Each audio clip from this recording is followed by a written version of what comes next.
Welcome, football fans, to our first video. Here is the Maven, Prime Core Maven. From the professionalism of the profession and absolute experience, we present Prime Core. For the first time, 48 teams, 104 matches, and 3 host countries spanning the entire North American continent, with the participation of 8 Arab teams. Before we delve into the group stage details, it's important to know that this World Cup will be played under a different format. The top 2 teams from each group, along with the 8 best third-place teams, will advance to the newly introduced Round of 32. The tournament will feature cutting-edge technology, such as the Trianda ball, equipped with a chip that transmits data 500 times per second to help detect semi-automated offside. AI-powered 3D avatars of players, and even robotic security dogs in some stadiums. We will not only talk about the national teams, but we will also present you with an exclusive infographic showing the stadium schedules, and we will reveal to you, through maps and transportation slides, the extent of the logistical challenges that the national... Get ready, and don't forget to like and subscribe. Let's get started. Welcome, football fans. If you think the 2026 World Cup will start quietly, you're sorely mistaken. Today, we'll delve into the details. Group 1, the host country's group, the group that will kick off the biggest tournament in football history, is where we'll show you the match schedules, stadiums, and how travel will be the biggest challenge for some teams in this group. Let's get started. The first group includes Mexico, the host country, South Africa, South Korea, and the Czech Republic. As you can see in the infographic shown before you, history will be written on the day June 11th, 2026. The tournament's opening match will be between Mexico and South Africa at the historic Azteca Stadium in Mexico City, a stadium associated with the memories of the 1970 and 1986 World Cups. On the same day, South Korea will face the Czech Republic at the Guadalajara Stadium in Mexico. The second round will be on June 18th. The Czech Republic will play against South Africa, and Mexico will host South Korea. The decisive third round will be on June 24th. The Czech Republic clashes with Mexico in Mexico City, and South Africa faces South Korea in Monterrey. Now, let's put tactics aside and talk about the most important physical factor: travel. Mexico, they have the advantage of home ground, crowd support, and comfort. They'll play in Mexico City, then make a short domestic flight to Guadalajara, then return to Mexico City to decide the group. But look at the struggles of the other 2 teams. Czech Republic and South Africa? On the map. They will both play the first round in Mexico, then have to cross the border and travel a huge distance to Atlanta Stadium in the United States to play the second round on June 18, before returning by plane to Mexico to play the third round. Climate change and altitude between these cities will pose a challenge. Terrible physical and thermal stress. For the players, the biggest challenge will be recovery. We mustn't forget the new tournament format. The first and second place teams qualify directly for the round of 32, but third place no longer necessarily means elimination. The top 8 third place teams will also advance to the next round. So even if South Korea or the Czech Republic lose a match, every goal scored in this group will be worth its weight in gold in the complex qualification calculations. Group A isn't just about matches. It's a battle for physical survival before it's about football. Mexico seems to have a clear path, but who will join them? Will South Korea overcome the challenge of distance?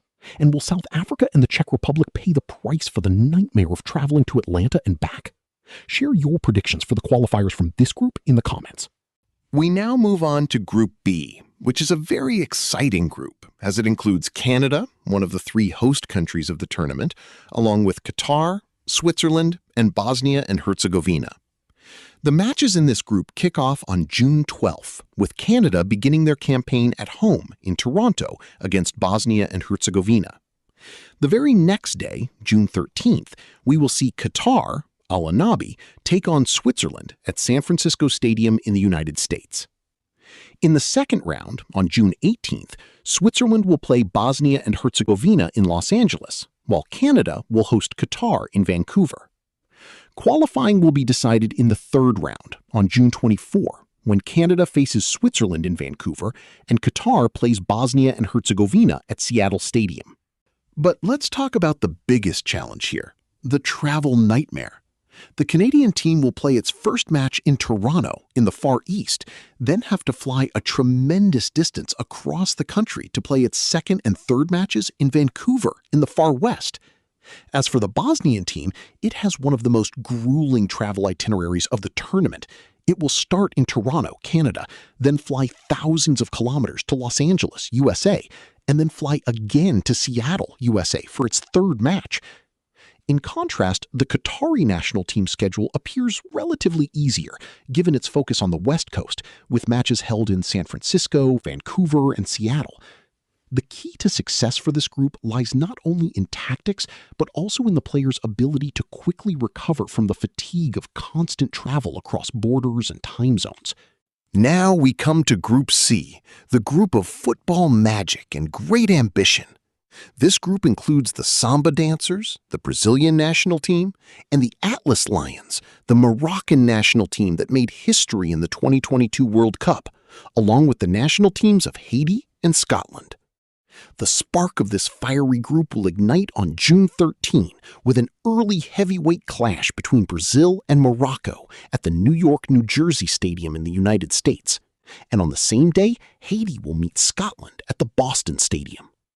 In the second round on June 19, we will have a match between Scotland and Morocco in Boston, while Brazil will face Haiti in Philadelphia. As for the decisive round and confirmation of qualification tickets, it will be on June 24, where Scotland will clash with Brazil at Miami Stadium and Morocco will meet Haiti at Atlanta Stadium. Speaking of the travel nightmare that plagued Groups A and B, the teams in this group are geographically fortunate.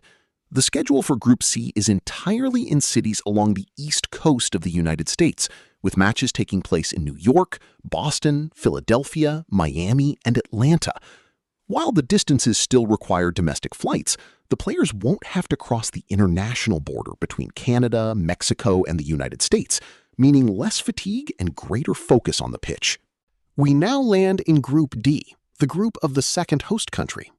This group includes the United States of America, along with Paraguay, Australia, and Turkey.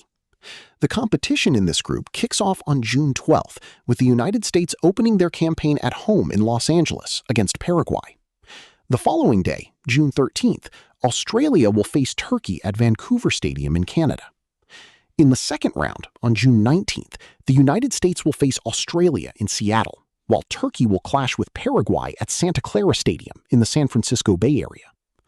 The decisive round, which will determine the final qualifiers, will take place on June 25, with Turkey playing the United States in Los Angeles and Paraguay facing Australia in San Francisco. If we dubbed some of the previous groups a travel nightmare, then Group D is a logistical dream. The entire schedule for this group's matches is centered in the tournament's western region.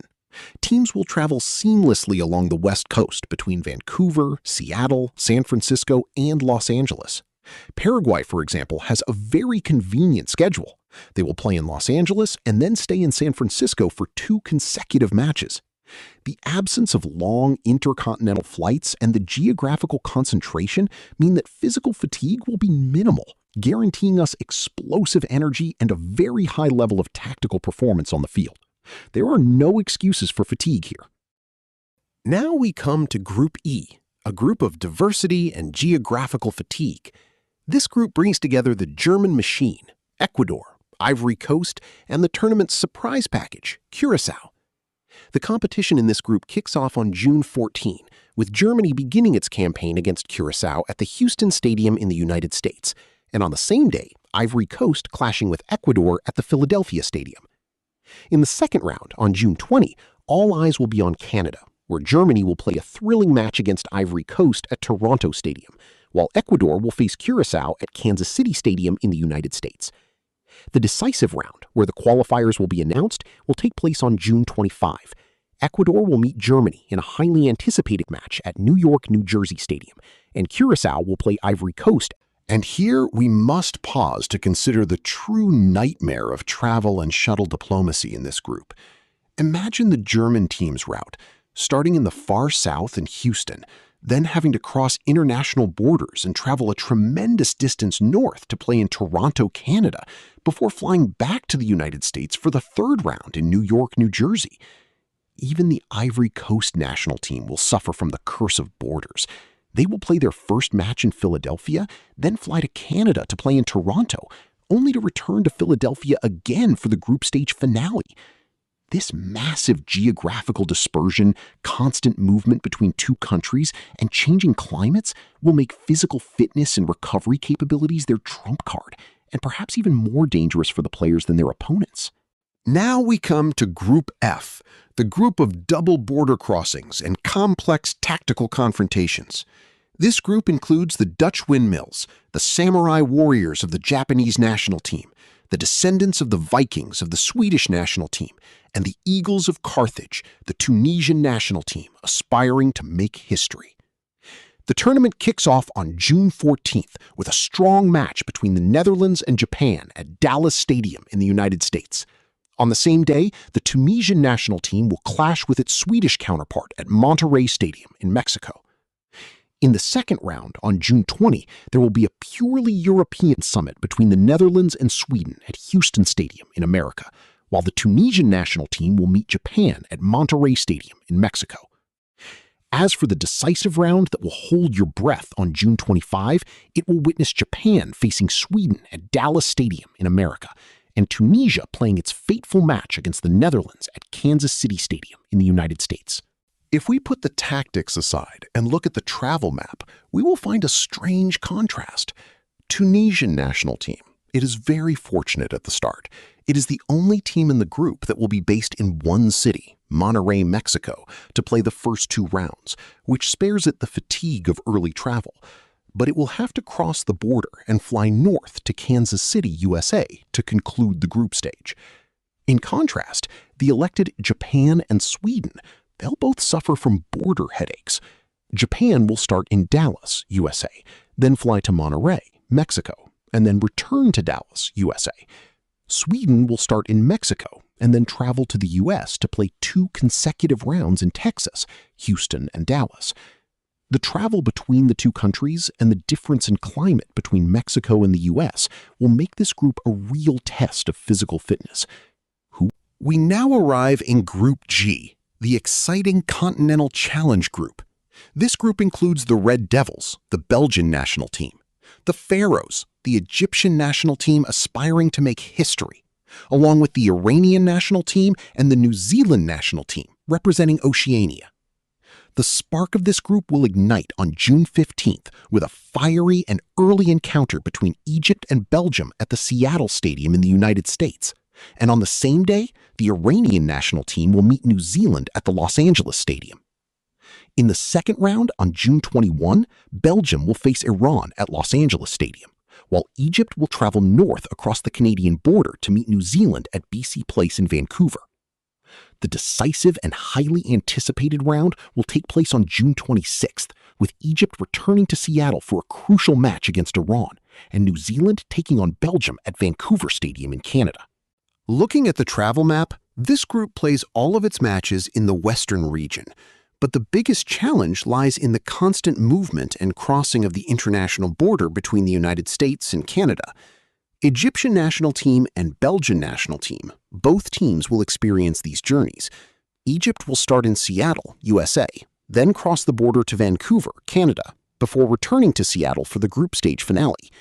Belgium will start in Seattle, fly south to Los Angeles, and then head as far north as Vancouver, Canada. In contrast, the path Iranian national team.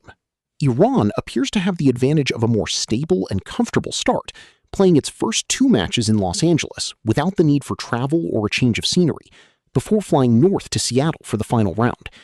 This early stability could give Iran a clear physical advantage, while the fitness of Egypt and Belgium will be tested by frequent travel and airport fatigue. We now arrive in Group H, the group of champions and classic encounters. This group includes the Spanish Matador, champion of the 2010 edition, the Celeste, the prestigious Uruguayan national team, along with the representative of the Arabs, the Green Falcons, the Saudi national team that impressed the world in 2022, and the Cape Verde national team, which aspires to prove itself. The opening match for this group will be on June 15th, when Spain begins its journey against Cape Verde at the Atalanta Stadium. And on the same day, the Saudi national team will face a tough and early test against Uruguay at the sunny Miami Stadium. In the second round, on June 21st, we will have a highly anticipated Arab summit as the Saudi national team clashes with its Spanish counterpart in Atlanta, while Uruguay plays against Cape Verde in Miami. As for the decisive and crucial round, it will be on June 26th, when Saudi Arabia plays its fateful match against Cape Verde at the Houston Stadium in Texas, while we witness a very heavyweight summit between Spain and Uruguay at the Guadalajara Stadium in Mexico. And here's to the curious geographical paradox of this group. Spain and Uruguay are incredibly fortunate at the start. Spain will be based in Atlanta for 2 consecutive matches, and Uruguay in Miami for 2, meaning a complete break from travel. But wait for the decisive round. The 2 giants will suddenly have to pack their bags, leave the east coast of the United States, and fly across the international border to Mexico to play in Guadalajara. This sudden shift from the humidity of America to Mexico in the final round will be a severe test of physical fitness. In contrast, the Saudi team's entire journey remains within the United States, traversing the south between Miami, Atlanta, and then Houston for the group stage finale. Will the Green Falcons capitalize on this relative stability to snatch the qualification ticket from the jaws of Spain and Uruguay? We now arrive in Group 9, the group of European physical strength and skill. This group includes the French Roosters, the Lions of Teranga, the Senegalese national team, the representative of the Arabs, the Lions of Mesopotamia, the Iraqi national team, along with the Norwegian national team aspiring to a strong comeback. The excitement of this group kicks off on June 16 with a fiery summit between France and Senegal at the New York, New Jersey Stadium in the United States. On the same day, the Iraqi national team begins its journey with a tough match against Norway at the Boston Stadium. In the second round, on June 22nd, the Lions of Mesopotamia will clash with the French national team at the American Philadelphia Stadium, while Norway will play against Senegal at the return to the New York, New Jersey Stadium. The decisive and breathtaking round will be on June 26, when Norway faces France in Boston, while the Iraqi national team plays a crucial match against Senegal at Toronto Stadium in Canada. Here's a look at the travel map and what secrets it holds. This group's route is geographically concentrated in the eastern region, which means that France and Norway are very lucky. They will play all 3 of their matches within the east coast of the United States, between Boston, New York, and Philadelphia, without the need for complicated travel. But the real challenge and border headache will be for Iraq and Senegal. After playing their first 2 matches in the United States, they will suddenly have to pack their bags and cross the international border north by plane to play the decisive 3rd match in Toronto, Canada. This transfer between the 2 countries and the travel procedures at such a critical time will put the fitness of the Iraqi and Senegalese national teams to a real test in their qualification battle. Now we come to Group 10, the group of world champions and the double Arab challenge. This group includes the Argentine Tango, the title holder, the Desert Warriors, the Algerian national team, the Jordanian Neshama, my country's national team, may God grant them success, and all the Arab teams, in addition to the stubborn European Austrian national team. The spark of this fiery group will ignite on June 16 with a strong and early clash between Argentina and Algeria at Kansas City Stadium in the United States. On the same day, the Jordanian national team will begin its journey by facing Austria at San Francisco Bay Area Stadium. In the second round, on June 22nd, we will have a purely Arab summit that cannot be divided in 2, as the Jordanian national team faces its Algerian brother in San Francisco, while Argentina plays against Austria in Dallas Stadium. The decisive and breathtaking round will take place on June 27th, when the Jordanian national team faces a historic and crucial match against Messi's teammates at Dallas Stadium, while Algeria plays its decisive match against Austria back in Kansas City. And here's to reveal the travel nightmare in this collection. Algerian national team. It is undoubtedly the most difficult and exhausting. The Desert Warriors will begin their journey in the Midwest of America, Kansas City, then fly a huge distance to the far west coast, San Francisco, to play the Arab Summit, before having to make a tiring return flight and come back to Kansas City to conclude the groups. This geographical confusion and change of time zones will be a very tough test of the physical fitness of the Desert Warriors. In contrast, Jordanian national team, geographically very fortunate at the start. The Jordanian team will be based in San Francisco for the first 2 rounds without needing to travel or change their environment, before flying just once to Dallas for the final round. And also, Argentina. They play in Kansas City and then settle in Dallas for 2 consecutive games. Will the Jordanian team capitalize on this stability and physical comfort to advance? And will Algeria overcome the challenging geographical obstacles to snatch the qualification ticket? Share your predictions for the Arab Summit and the leaders of this group. Now we come to Group 11, the group of contradictions and border shuttles. This group includes the Brazil of Europe, Portugal, led by the legend Cristiano Ronaldo, the strong and skillful Colombia, the Democratic Republic of Congo, returning to the World Cup after a 52-year absence, and Uzbekistan, making history and participating for the first time ever.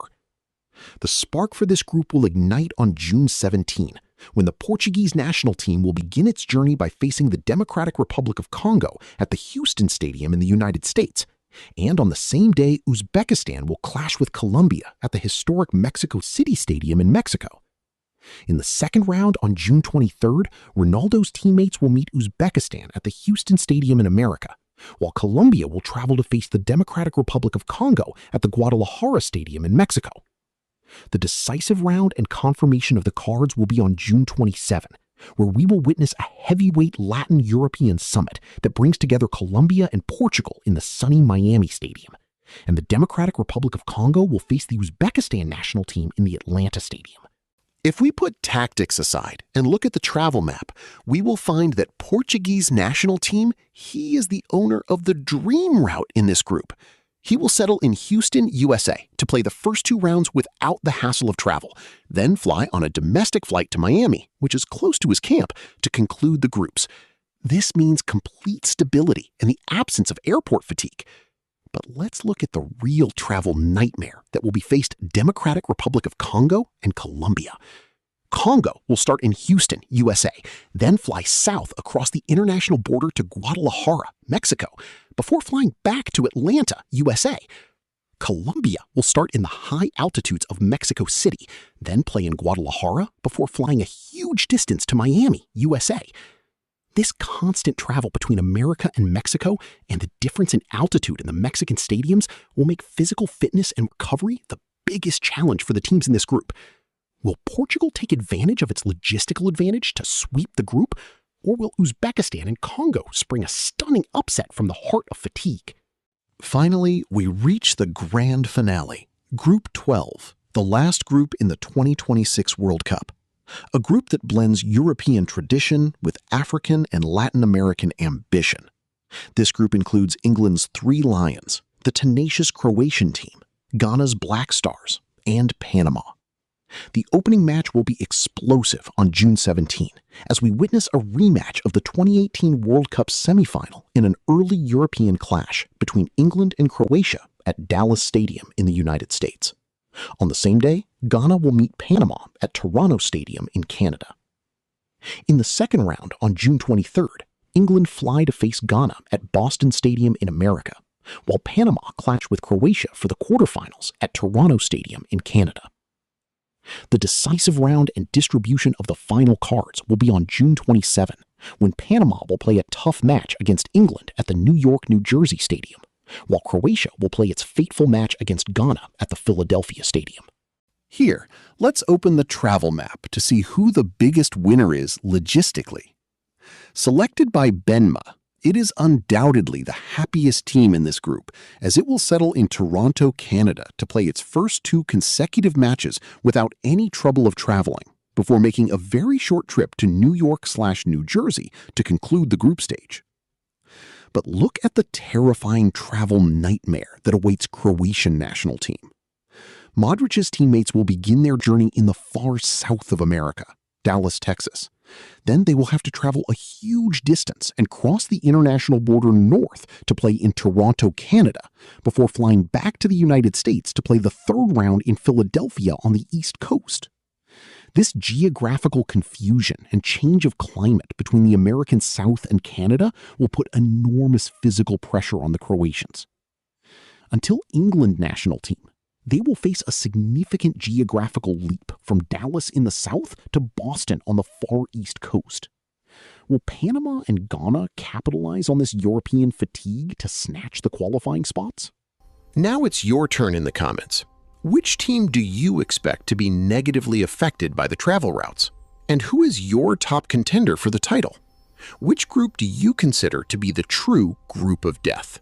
If you enjoyed this comprehensive guide, don't forget to share it with your friends. See you in the next video for a different kind of analysis. Peace be upon you.